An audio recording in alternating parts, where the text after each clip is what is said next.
So I always start my talk, especially with young people, with this this article from the property pages of the Evening Standard, which talks about South Kilburn as the bad apples ripe for a big change. So it talks about us being the rotten apple core of Brent, and I just think, Jesus. Let me read you what they say, if I can. Like the rotten apple core in South Kilburn, dominated by eponymous post-war council estate.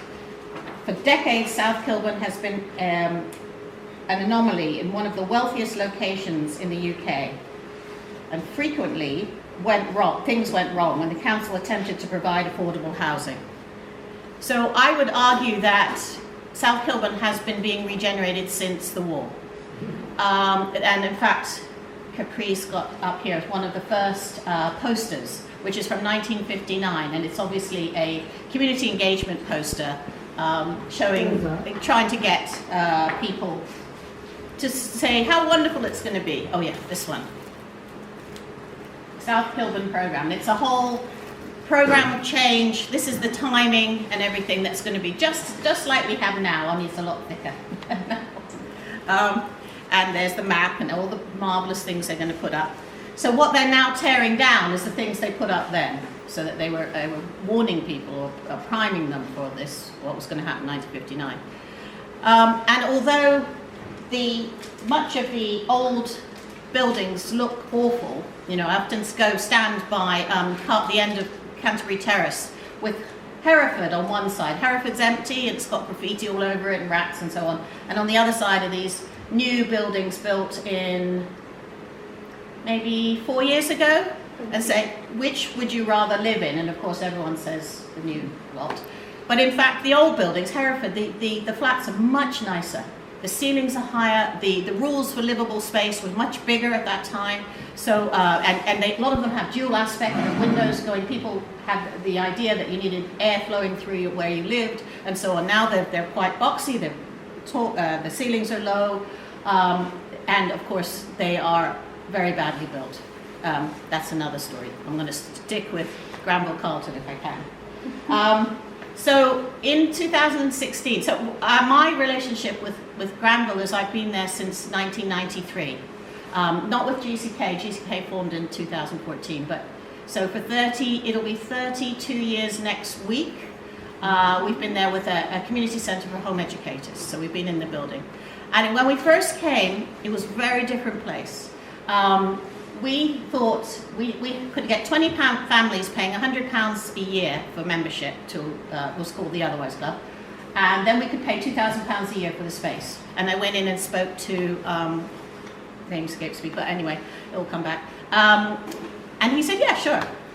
So we were there 2 days a week for £2,000 all through the year, and it was fabulous. And we had, which some of people here have grown up with, the most wonderful hall in the world, the Great Hall in Granville.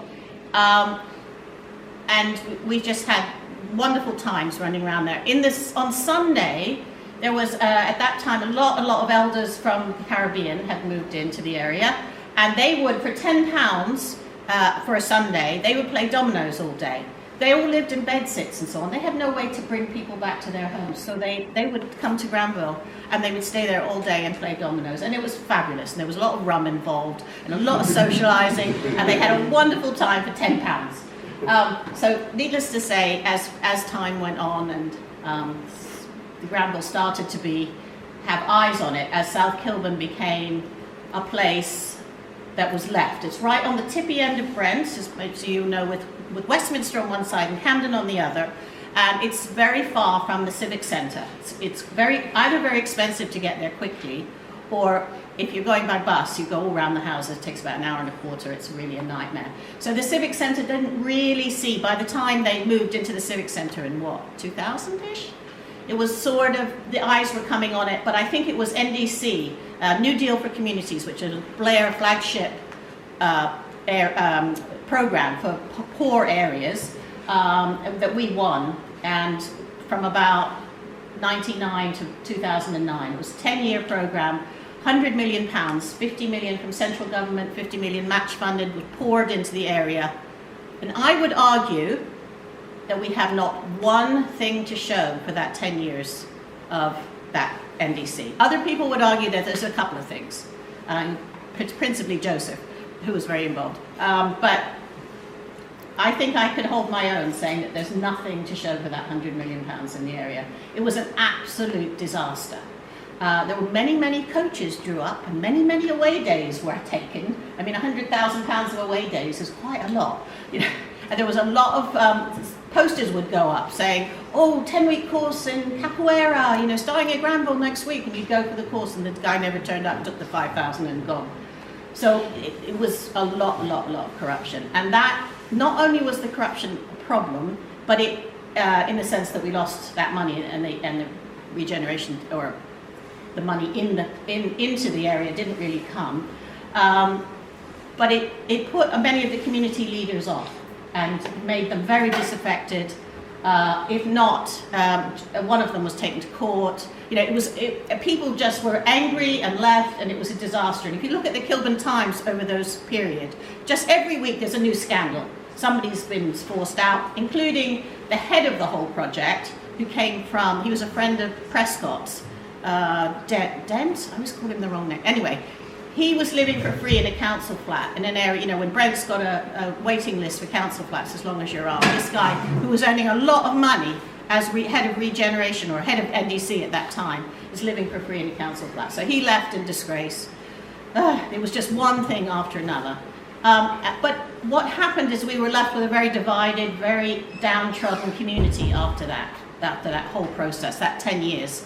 And the second thing that happened was a lot of people, there was a new wave of people moving into the area from the North Africa, which changed because the original people who lived in the area were from Ireland.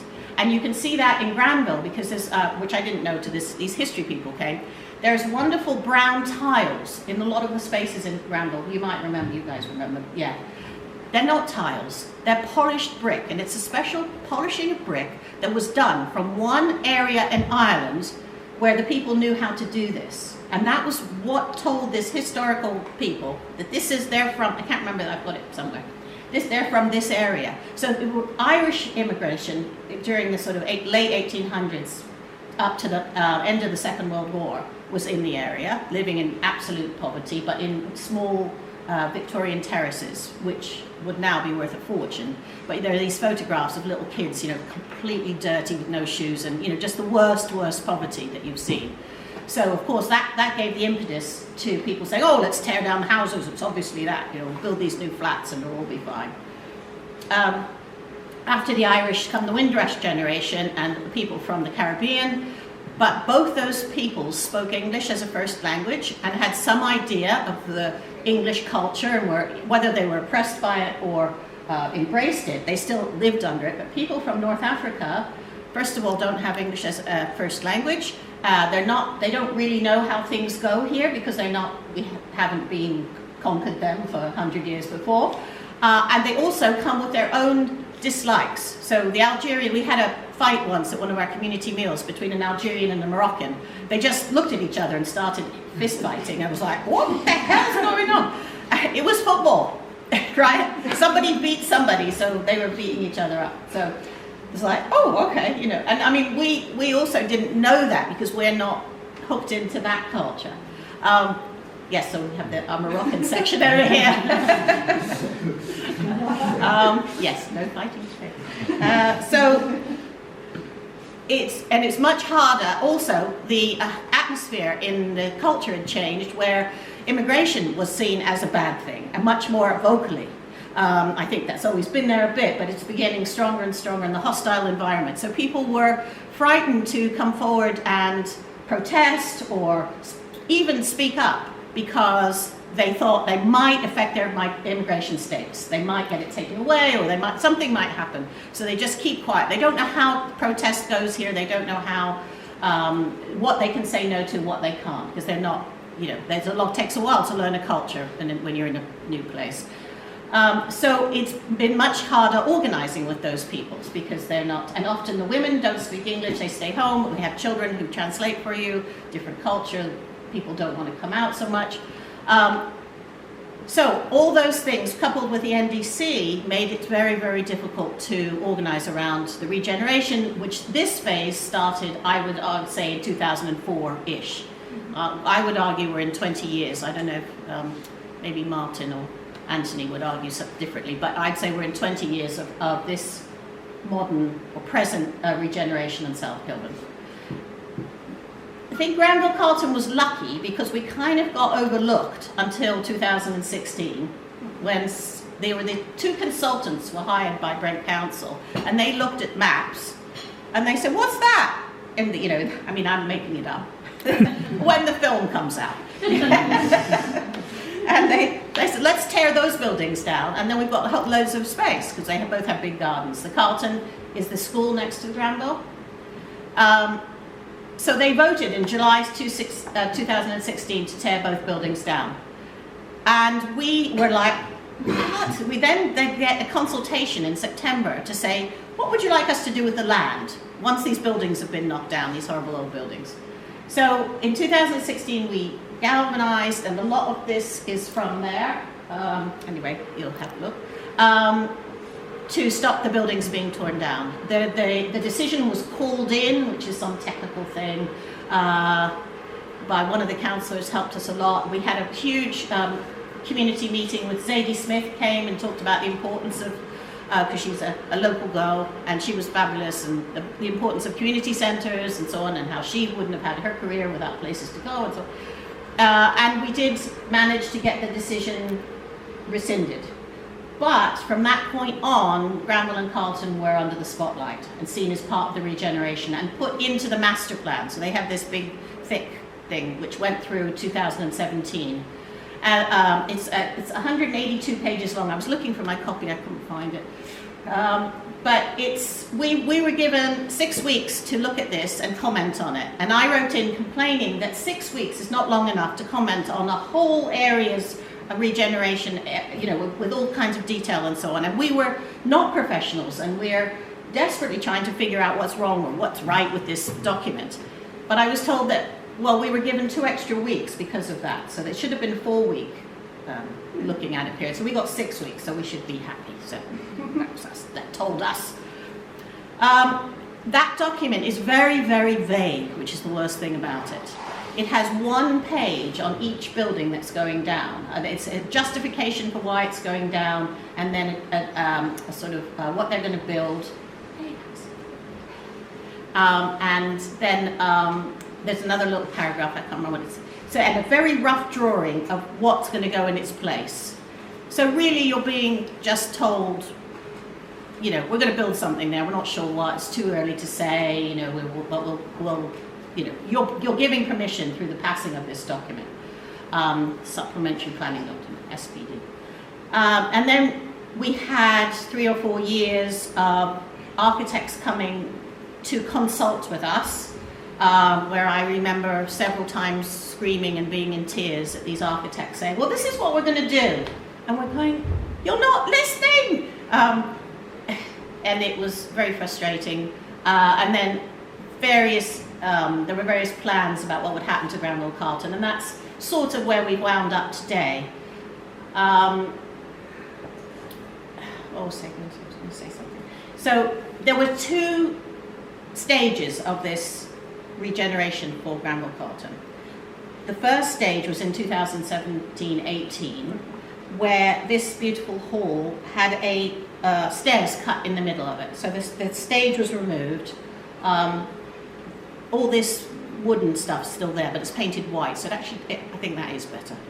But that's just a little concession.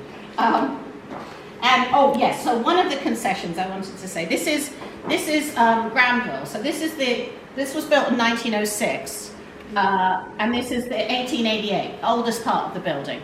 And I've done a lot of research on the history of the building, and one of the concessions they gave us in 2016-17 was to get a historical report on the building, which is quite interesting, and that's where they talk about this the tile thing versus the polished brick. And the idea was to say, one of our criticisms was this is an important historical buildings in South Kilburn, and it makes South Kilburn special and different and beautiful compared to anywhere, you know. So the conclusion was, and I remember Richard Barrett, who some of you might remember, who was a very long-term, he was the head of the redevelopment for Brent, and he said, so they gave us this thing, he said that the conclusion of this report would support both sides, which is probably true.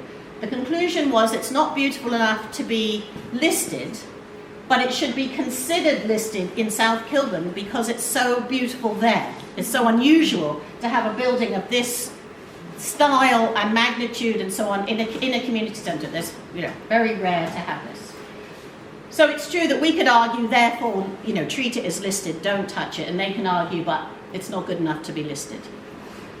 So that report was put on a shelf and not looked at again.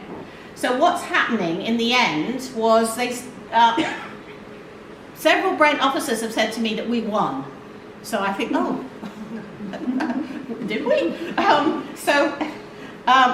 This is the hall. This was added on. So the original building was built by the St. John's Wood Presbyterian Church in 1888.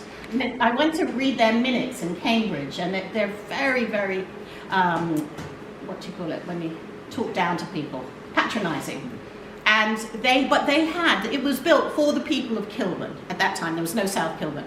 And they had in their mothers group 500 mothers. So they were obviously really reaching out to people. They had learning groups, they had evening classes, they had, you know, all kinds of things happened in here. I mean, it was, the style, the way they write is really horrible, but it's of their time. So in 1888, they are really, really helping, and the amount of poverty there was in the area is just incredible.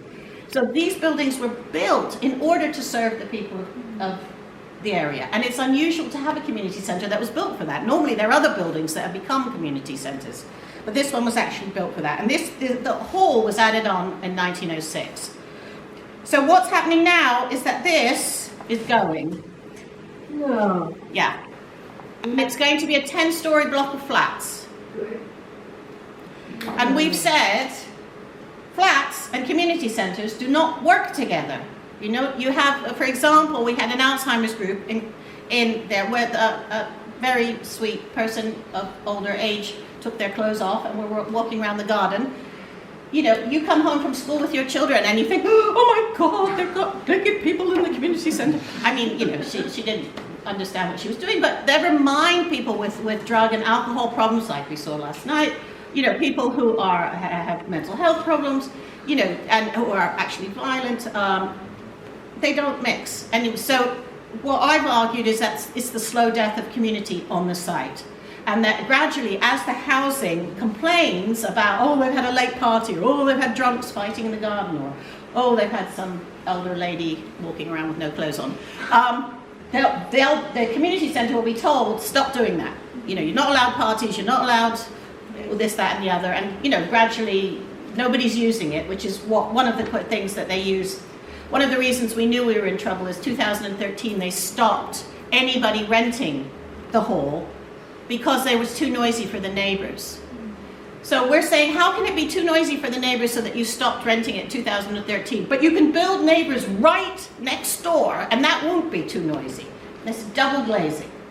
So in the summer, it's going to be able to open their windows. Anyway, it's not heard. So that's so in the garden. I haven't got pictures of the garden, but a lot of you will know the garden. There's a new building going up. That was to replace what we had lost, and it's not a replacement. It's a bit bigger than this room, and it's not a replacement for this big, beautiful hall. So we argue that we've lost 72% of our multi-purpose community space, and that's really important that the community space is multi-purpose. Because they argue that if it's a community business space for the community, then it's community space.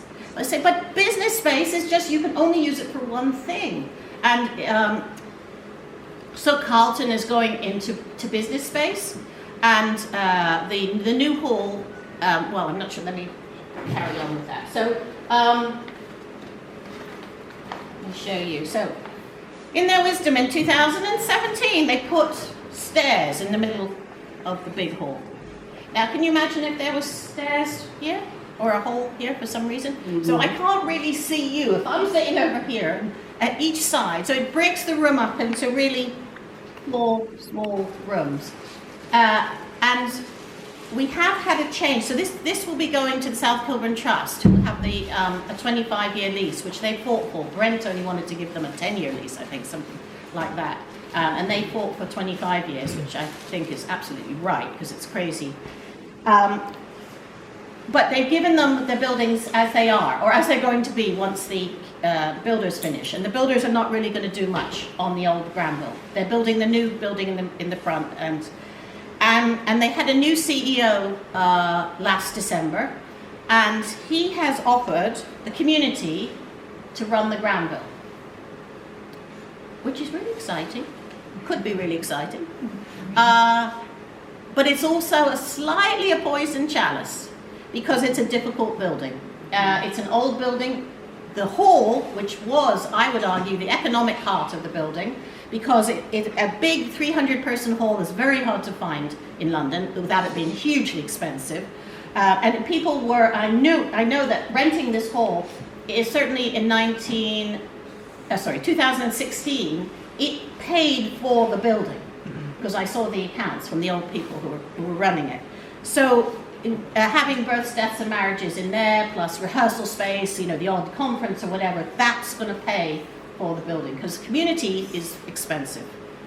The wonderful person who's got Alzheimer's who takes their clothes off is not going to give you much money, but they need a place to go and hang out, or the people, with drug addiction, or just us. I mean, it's just nice to have space to go and hang out and see your friends. So the stairs have to be moved, and it's going to be expensive.